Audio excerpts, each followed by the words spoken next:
Hello po sa inyong lahat mga kaibigan. Ngayon po ay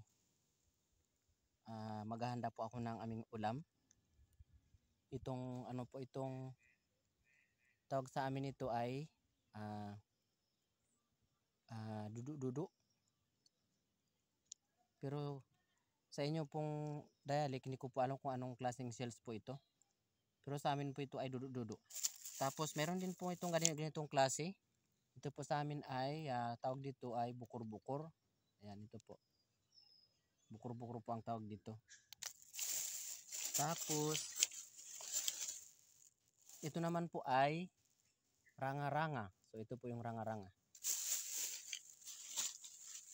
Then ito naman po ay tawag dito. Ito ay latag-latag. So latag-latag po ang tawag dito. So ito pong mga shells na to ay kailangan po nating bawasan ang kanilang balat para po mas madali silang kainin. I mean, mas madaling tanggalin po ang laman doon sa loob. So ito po. Samahan niyo po ako ngayon.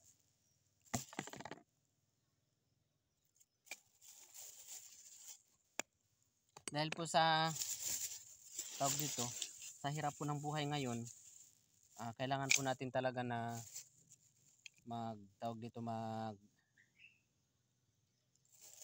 masanay tayo mag-ulam ng ganito. Magtipid.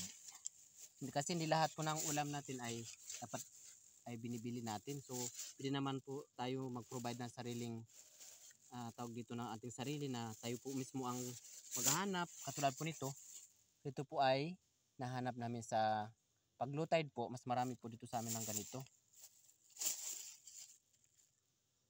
So, ang gagawin ko po dito ngayon ay tingnan po natin.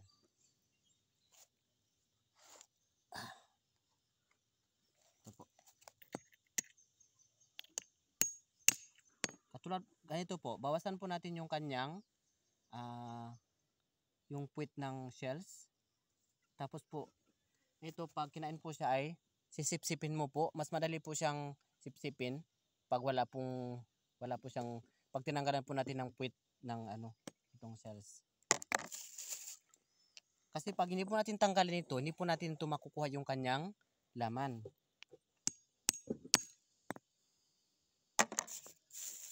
Katulad po nito, so napakalaki po ang kanyang laman. So pag hindi po natin bawasan ang kanyang balat, hindi po natin makukuha ang kanyang laman.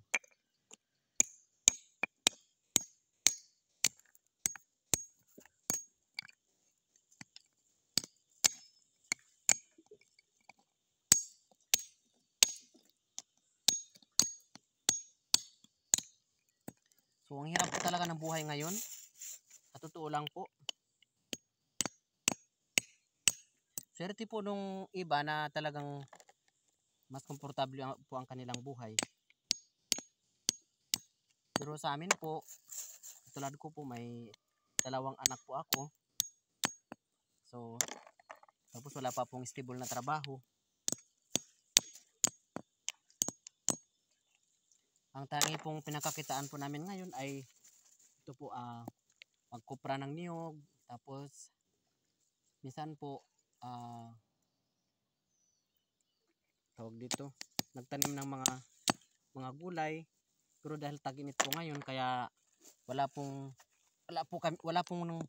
masyadong gulay na naitatanim.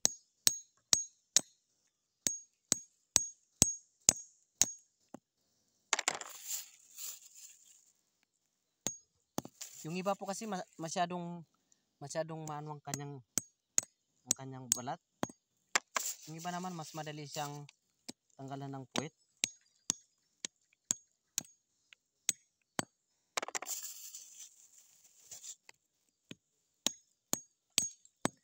Sana po yung mga nanood ng aking vlog, paki-share nyo po and share and likes nyo po at tawag dito. I-share nyo rin po sa inyong mga kaibigan, mga kakilala. Para mas dumami po yung mga viewers. Malaking tulong po yun sa akin at sa pamilya ko po na maraming viewers po. Kaya yun po. Yun po yung pamangkin ko, ayun po.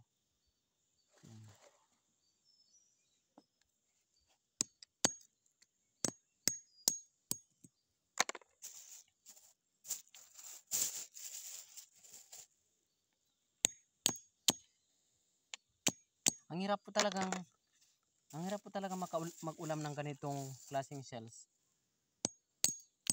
Dahil kailangan mo po muna tanggalan ng kanilang yung katulad ng po sinabi ko kanina, yung puwit po ng shells.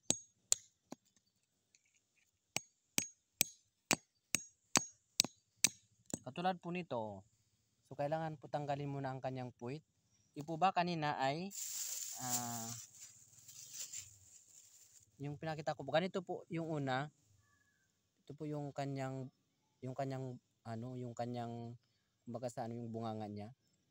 Tapos yung puwit niya po ganito matulis. So pag tinanggal niyo po 'yan, pag tinanggal po 'yan, magiging ganito na lang po sa style. Then pagkainin mo po 'yan siya, kahit hindi mo na pong gamitan ng ng pangkuha, kahit sipsipin mo na lang po, mas madali na siya masipsip. So hanggang dito na lang po mga kaibigan, mga kakilala. Sana po i-like and share niyo po ang aking video. Hanggang sa susunod po. Maraming salamat sa panonood.